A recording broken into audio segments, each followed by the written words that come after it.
Hello, everyone. Welcome. Thank you so much for taking the time of your day to be with us here. We're just going to wait maybe for like 30 seconds or so more, and then start the session. In the meantime, let us know where you're joining from. We will love to get to know you better. You can of course drop in your questions already if you have some. We'll be more than happy to see them and answer them at the end of our session. Hello to you too, Chris. Hi, Wim from Belgium. Awesome. We are logging in from Poland, Warsaw.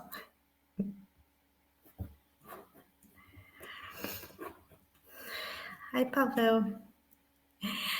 All right, so maybe let's jump right into it. Once again, thank you for being here. Thank you for joining our webinar today. I'm Eylül. I'm the head of customer success here at Survicate, but everyone calls me Ellie. So whenever you hear someone calling me Ellie, you will know that it's for me. And I will be your host for today, and also I will be doing the presentation on the Survicate side of things. But before we jump right into the webinar, I would like to do a very quick disclaimer that we are conducting this webinar independent of HubSpot. So this is a webinar from Survicate for HubSpot platform users. Now, that's out of the way. Let's talk a bit about some housekeeping. First of all, you can ask your questions in the chat. We have our chat moderators, Paulina and Maciej. They will be looking after your questions, and we will have time at the end of the presentation to answer all of your questions. So be sure to drop them in the chat and during the webinar, and we will get back to them at the end of the session. And another point, this webinar is being recorded, so you will get the webinar recording after the event in case you may need it, in case you might want to watch it one more time. So let's talk about what we can expect from today, right?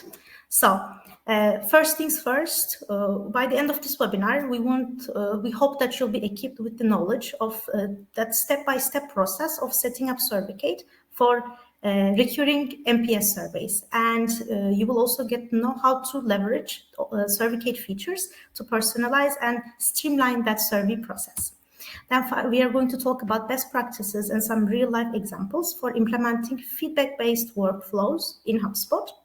We're also going to talk about how you can uncover valuable insights and pain points through those NPS surveys that you will run. Then finally, we'll also delve into the challenges of misalignment between marketing and sales efforts, and we're going to talk about the practical strategies for fostering collaboration and communication between marketing and sales teams. So let's talk about a bit on Survicate in case in case this is your first time hearing our company. I would like to tell a bit more about what we do. Basically, we're a survey tool that help you gather continuous customer insights from your website, from your product, from email and mobile applications.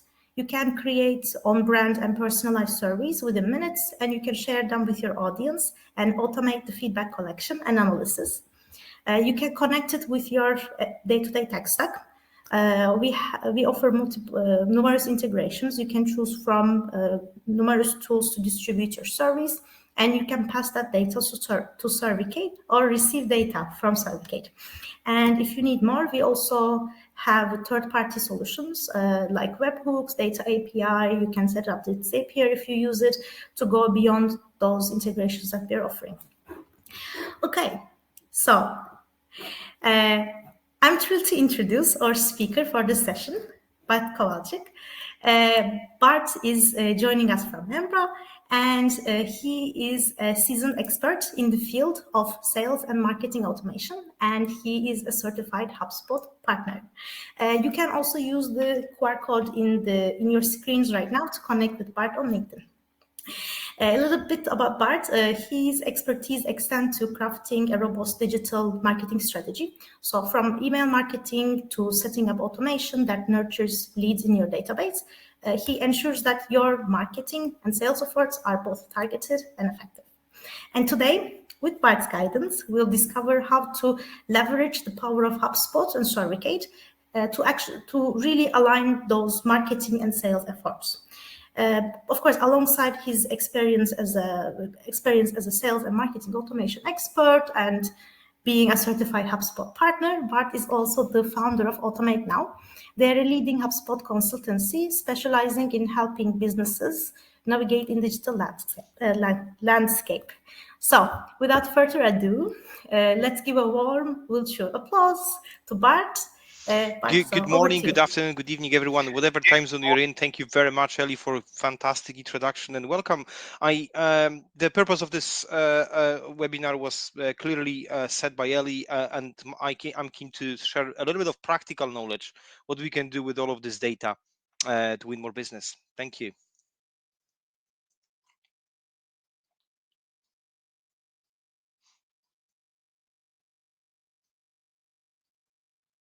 Ellie, we can't hear you. Yeah, all right. Okay, so thank you so much, Bart.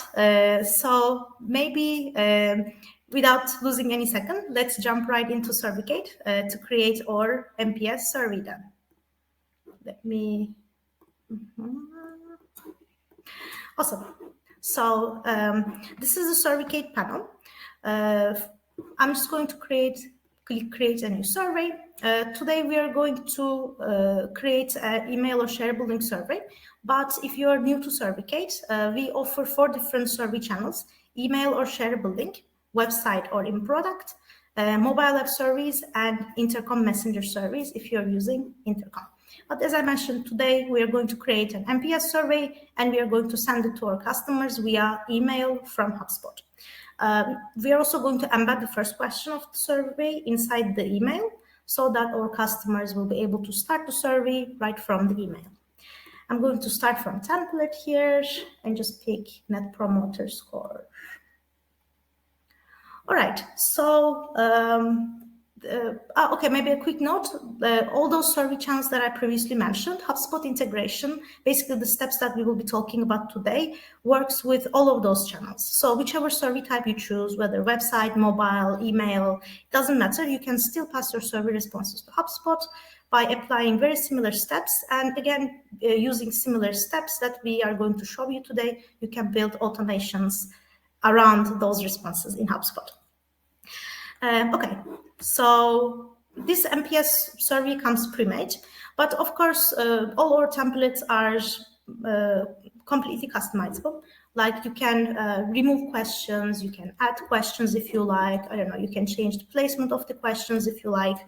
For example, under Logic tab, you will get to set up interactive paths for each one of your questions. What it does is that it enables you to optimize that survey experience, and basically you will avoid showing some irrelevant questions to your respondents and actually show them questions that are more relevant to them. Under the Design tab, this is the place that you can change the visual elements of your survey. You can, of course, set up some backgrounds, you can change the colors and any other visual elements from right here. So for the sake of time, we are not going to delve too much into creating the survey itself. But before we head on to HubSpot to send the survey, there is one more step that we need to complete, which is located right under this Configure tab. That is the Identify Respondents part. So here we need to pick the tool that we are going to send the survey with. In this case, our tool is HubSpot because we are going to send the survey via HubSpot emails. So what it does is, you can see here that there are some variables. There are some variables added to the survey link. So this way we are actually able to identify, know who is the person that's answering our survey. Basically, these variables in the link, when they are sent from HubSpot, they create a unique link for each one of your contacts, and they allow us to capture the information about the respondent without the need of asking them who are they. Long story short. All right. So as I mentioned before, we want to embed the first question of our survey to an email. So for this, I just need to I will go to launch in an email part. I can do it in two ways. I can either click get your HubSpot module. What we'll do is that it will send this embedded survey into HubSpot, and it will, and I can add it to my email directly. Bart will show us how soon, or you can just click get your code, copy the code from here, and paste it into the body of your HTML email in HubSpot. All right, so that's actually all about setting up the survey. But before we talk about how are we going to pass responses to HubSpot, I'm passing the mic to Bart for a moment so that he can walk us through how to set up those properties in HubSpot to organize and store the responses Perfect, in the thank you. best way. So once you set up a Certificate survey, NPS or any other, it's worth to recognize that we need to basically define the data. You do hard work to sell to customers, you do hard work to record all the calls, messages into the CRM. We should definitely record the feedback form. So let me jump into how I propose you to actually set up a group of properties, which is the fields inside the HubSpot. So then you will be able to easily recognize. So I will just quickly share my screen, and on my screen, I will jump straight into the property settings. If you're new to HubSpot, it's under the settings button on the top right corner, and then we go and create properties. We will click the data under data management. There are properties. Because we are collecting the feedback on the contact individual record. You attend the webinar, and the webinar is for individual. Individual is registering to the webinar. We are saving all the data under the contact object, contact record. So what I suggest is, in order to actually maybe distinguish the fact that you are correcting the data, one of the option and a great tip is to create a group of properties that you're gonna create then from the synchronization or integration with Certificate. I call it as a Certificate feedback. Coming back to the properties, I have created a couple of them. So let me just find the groups. And as you can see, we've got a number of them that actually Ellie created. NPS Certificate, NPS final, what you can improve, and so on. And the way to create the property is just basically as you do. You create the under Certificate and then just following the path. Now, once you get this property, it also would be fantastic if you can actually, all the teams can view the properties, so the answer on the questions submitted by surveys on the contact record. So sales and marketing can have the same access to the same data at the same time. So this is just an example, my record on a demo account. And what I have done, I have created a Certificate data. And in here, this is the extra field, extra type of data point under the contact record. And in order to organize this, what you can do is under the contact settings, when you go there and customize the record, and the way that you view on the left hand side, on the left side banner, this is the view where we have. If you are on a sales professional or above license in HubSpot, you can create different team views. So for example, the view for the surveys, you want to just display to the, I don't know, to the people from marketing or sales, or maybe the other types of people. So you can customize the view. But if you want to have visibility to all the teams, edit customer view and add the section. I have already added a section called Certificate data, and I've actually pasted all the data inside there. But this is the way how to customize the properties before we go into the automation. Thank you, Ellie. Thank you so much, Bart, for showing us the best way to actually have our properties and property groups ready in HubSpot. Now that we have those groups ready, so we can just jump right into Certificate and actually set up that connection. Again, this will be a pretty quick presentation because it's quite simple to do that, actually. I mean, I'm hoping. So what do we do here is that we, under the Connect tab, we can set up all integrations for Survicate and modify those integrations. Of course, you can enable more than one integration at once. That's not a problem. For this one, we are going to, as I mentioned, work on HubSpot specifically. My integration is already authorized, but authorizing an integration is just logging into your HubSpot account, and that's basically that. Basically, with HubSpot integration, the options that we offer for you is that you can update the fields. You can update your contact fields based on survey responses, or you can also create new contacts when someone submits a Survicate contact form. Today we're not going to stay too much on creating new contacts, because this is more to help you with your lead generation, right? You set up a website survey, or you set up a survey anywhere, and then you get their emails or other contact information from your audience, and you feed it to HubSpot, and you add it to new HubSpot lists, and basically you grow your audience in HubSpot. But today we are specifically focusing on update fields, because this NPS survey that we are talking about, we will be sending it to our existing customers. So we already know who they are. We will be already identifying who they are by the survey that we will be sending to them today.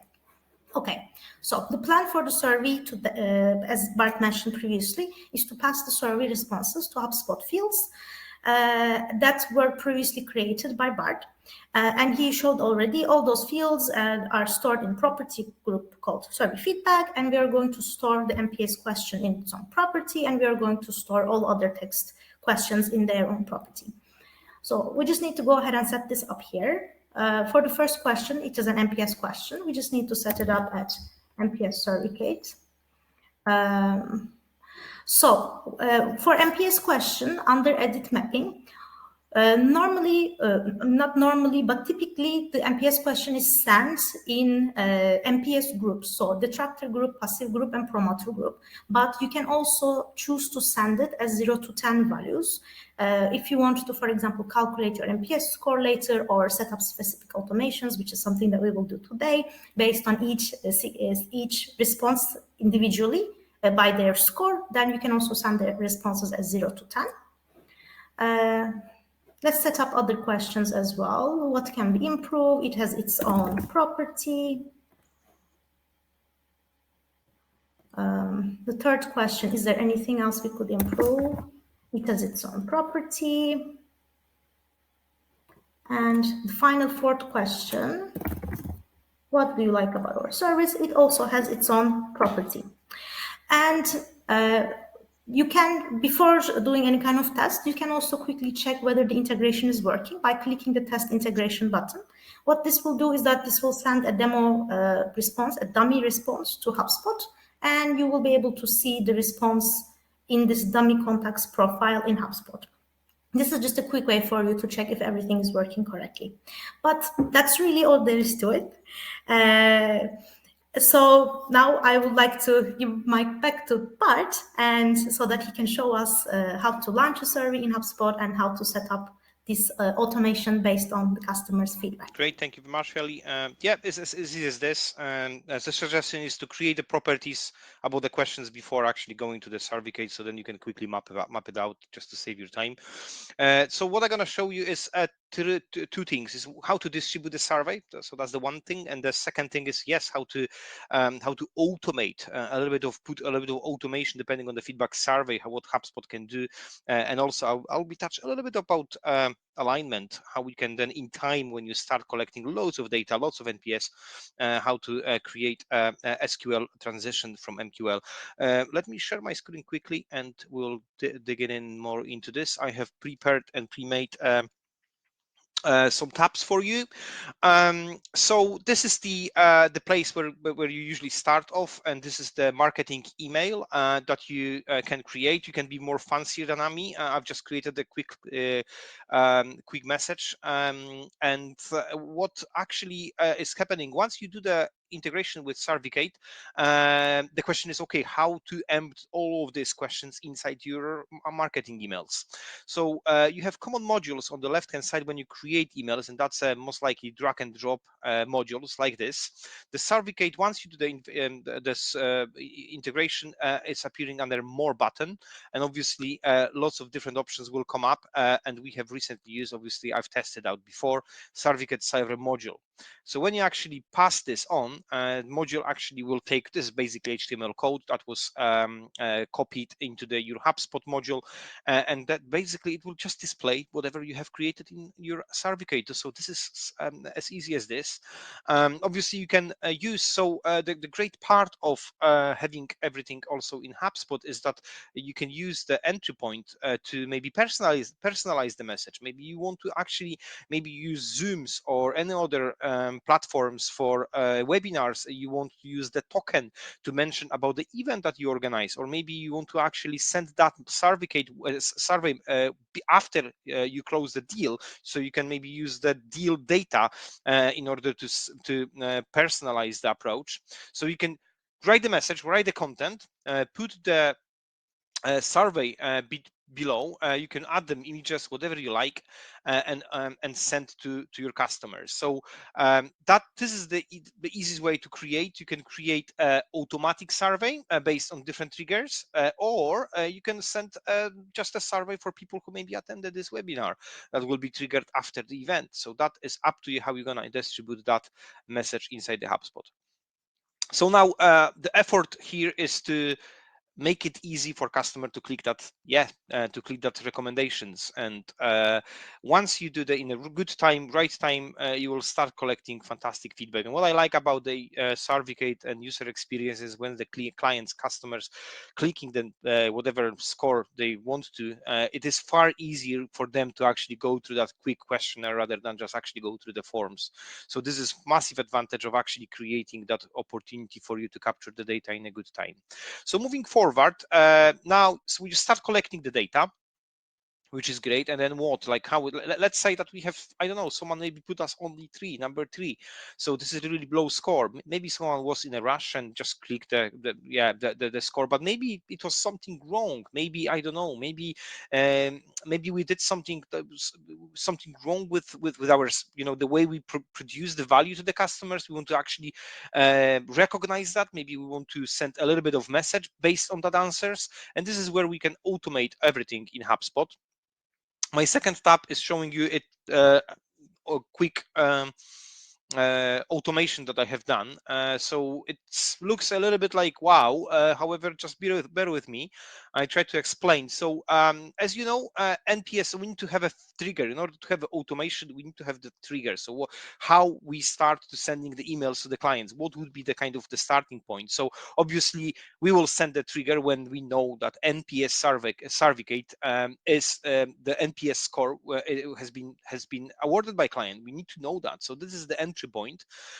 One interesting point is there is a little toggle here, re-enrollment. So we've got trigger on the left hand side, we've got re-enrollment. So if you wish that the same survey will be running back again in the future, and you want to trigger that same automation all over the time, you need to switch on the re-enrollment feature. So you can switch it on and off. What it basically means that if you will run the webinar in a month time and you're gonna use the same workflow, then if the contact submitted the feedback, they won't receive any other messages below. In some cases, maybe you want to do it once, but definitely for webinars or recurring survey, NPS survey, I would definitely encourage you to use the re-enrollment feature.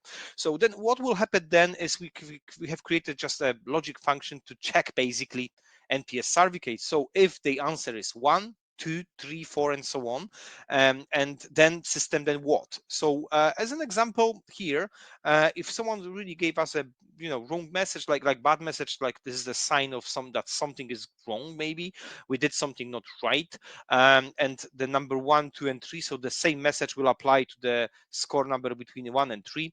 System will wait for a 1 day, and then we'll send a message like this that I have crafted before, and we can use this to really empower our teams to get more feedback, what was really wrong, or maybe if there is a really good answer, maybe you want to actually distribute some Amazon voucher, for example, for the client. So this is the how you can work with that. What also I suggest is, for example, when you receive number 10 score, you can actually add another plus, and then maybe wait another 2 or 3 days.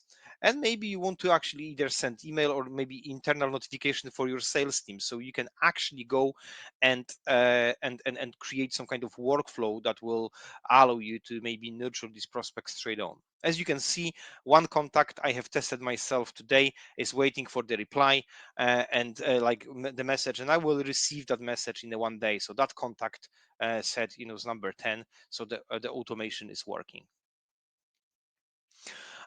So the final point that Ellie mentioned, and I'm conscious of time, and please obviously submit the questions. I can't see now the chat, but definitely I'd like to dip in more into your problems, maybe show you how we can work in HubSpot, how we can use this data in HubSpot.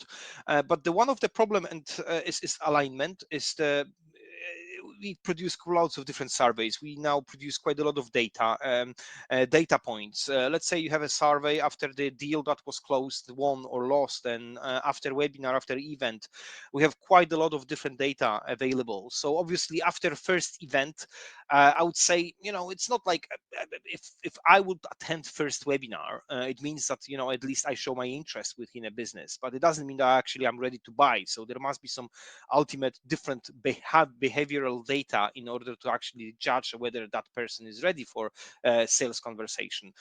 And HubSpot comes with scoring properties, scoring that score contacts based on, for example, scoring record. And I'm going to show you quickly what we can achieve with scoring property in HubSpot. So back again, everything is under the contact property record.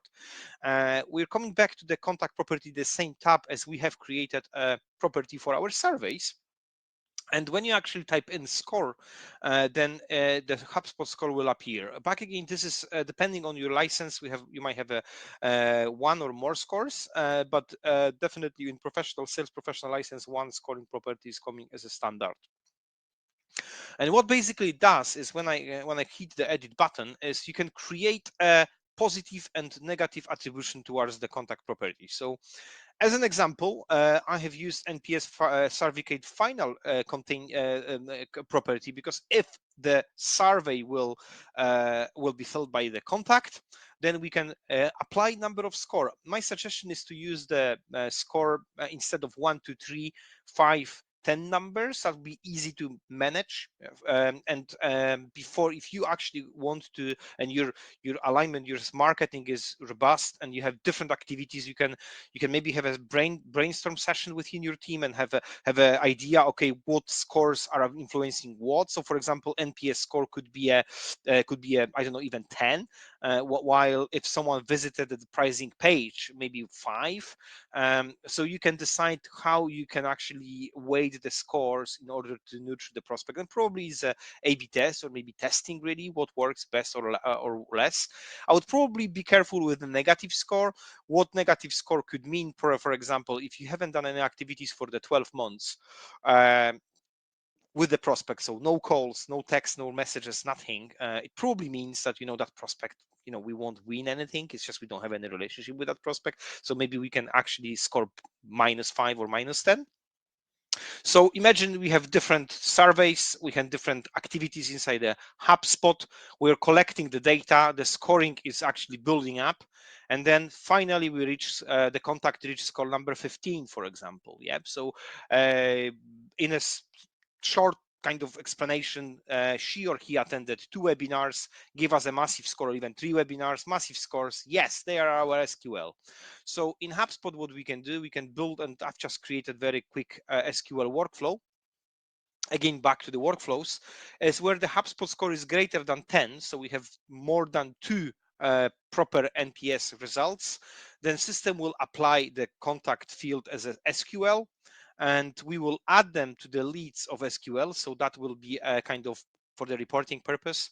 Marketing can report, okay, we have created, I don't know, 10, 15, 20, 100 of SQLs this month, this week. And then we can send internal notification. In this case, I'm actually including the early and saying, okay, we have new SQL lead came through our HubSpot. So that's it. This is just the idea. I think the scoring works well when your process is well designed. But I think this is a fantastic idea how we can be more aligned within the sales and marketing environment. Well, thank you so much, Bart. That was really eye-opening. Yeah, because in Survicate we actually also, or both our marketing and sales teams, they do use HubSpot, and some of them are already here. So even I think we have so much, a lot of takeaways from that presentation that you show us, and it's really amazing to see there are so many ways that you can actually use the integration, and you can really close that feedback loop with your customers to make the most out of those insights that you're getting from them.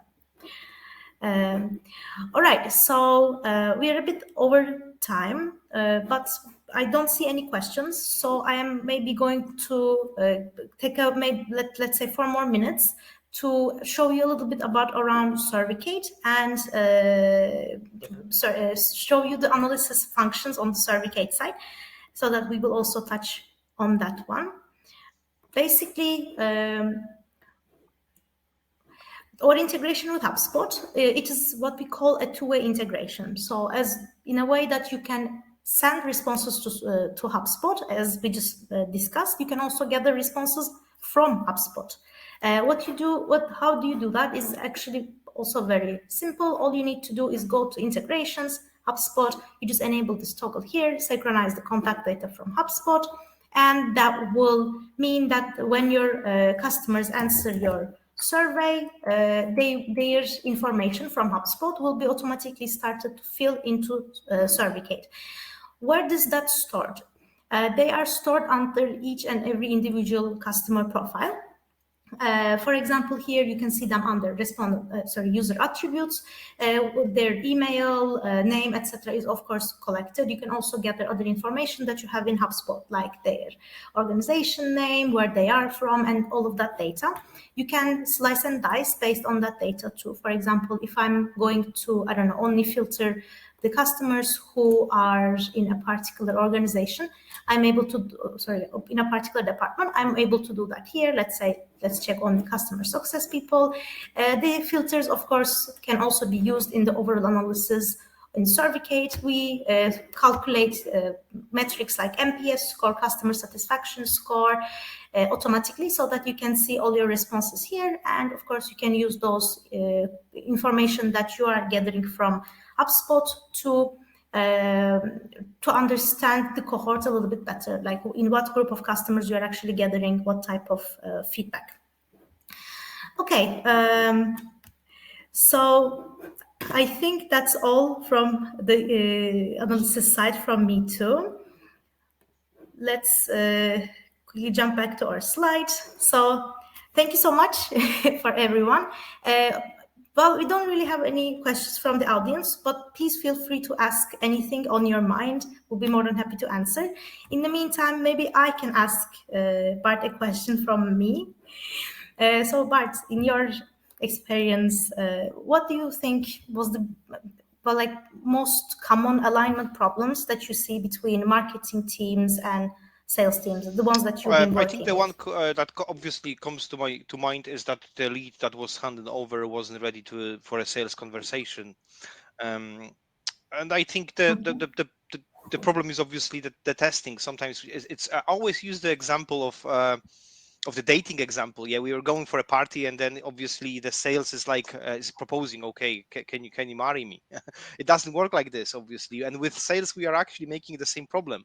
We are actually approaching the client, and we are saying, okay, can you give me your credit card to buy? But in fact, even if someone will come to you and will ask you for any payments, even which is just one cent, then it means, okay, I'll spend money. Maybe I'll be careful. So we need to recognize the fact that they are people, human people, beings. So probably one of the kind of problem is that, yes, sales is too much pushy, because we've got the targets, obviously, remember, and while marketing is creating, okay, well, we have created so many opportunities, and that alignment is great, because then we can then test maybe, okay, whether after 5 webinars, if we have SQLs, are they good leads maybe, and we can feedback them sales and ask the questions. If not, maybe we can add another layer. So let's send some interesting resources. So that's probably testing and measuring. Yeah, what you mentioned is also came to my mind. You can also use surveys to nurture those leads into your inside your website. Like for example, you can use them about their use cases. You can use them what's the reason they are visiting your website, and something that we didn't really touch base on this, but we actually with our HubSpot integration, we also allow you to sort of identify the leads that are coming to your website without the need of emailing them based on their cookies, for example, their HubSpot cookies. So if you survey someone on the website without you knowing their identification, let's say you ask them, they're on your pricing page, I don't know, what is the main reason you're looking for or type of tool, and they gave you an answer. And then when they actually become a qualified lead, when they left your email or anything like that, you will be able to see that response that they give in their profile in HubSpot. So you are not going to be missing any feedback from your leads Excellent along the idea. It is pipeline. exactly what is happening. And another suggestion, because as you say, we have I don't know, web-based feedbacks. We have after events. We have different data points.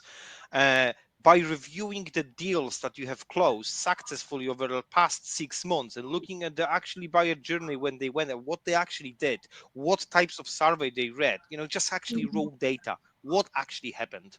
We know, and if that will happen, but once again, we will be more clever with marketing, because this is what we share.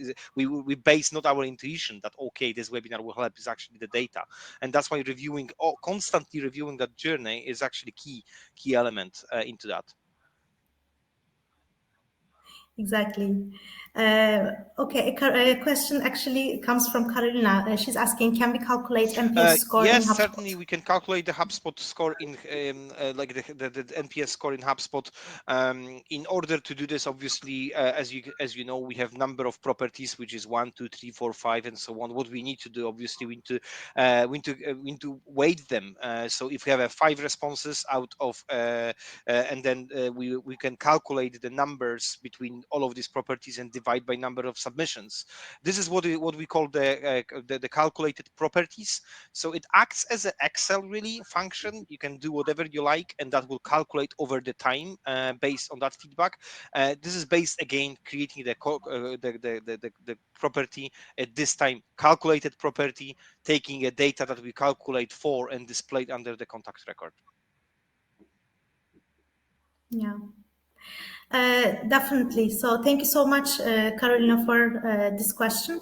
Another thing maybe to note is actually calculating your NPS score in HubSpot directly could be helpful to you, especially if you're running multiple NPS surveys altogether and you want to have like an overall score from multiple NPS surveys. Then I think calculating it in a HubSpot would be a very good way. And with the tricks that Bart showed us today, I'm sure that it will be as easy as a pie to set something like that up. Okay, so I guess if there are no more questions, we can wrap up for today. Once again, thank you so much, Bart, for every insight, everything that you shared today. It was really eye-opening for me, and I know that, and I hope it was also very eye-opening for our joiners for today. As promised, after the webinar, we are going to be sending you the recording. So keep an eye out for that. Also, of course, along with the recording, we will be also sending you a survey to evaluate our webinar for today. So please take a moment. It's just one question, really. Just leave your feedback about it. We are reading every one of your feedbacks very carefully, and it also helps us make our future webinars better. So let us know what you need to hear, what kind of webinar, what kind of content you'll be interested in more in the future. Okay, so thank you so much, and see you at the next webinar. Have a great day, everyone. Bye.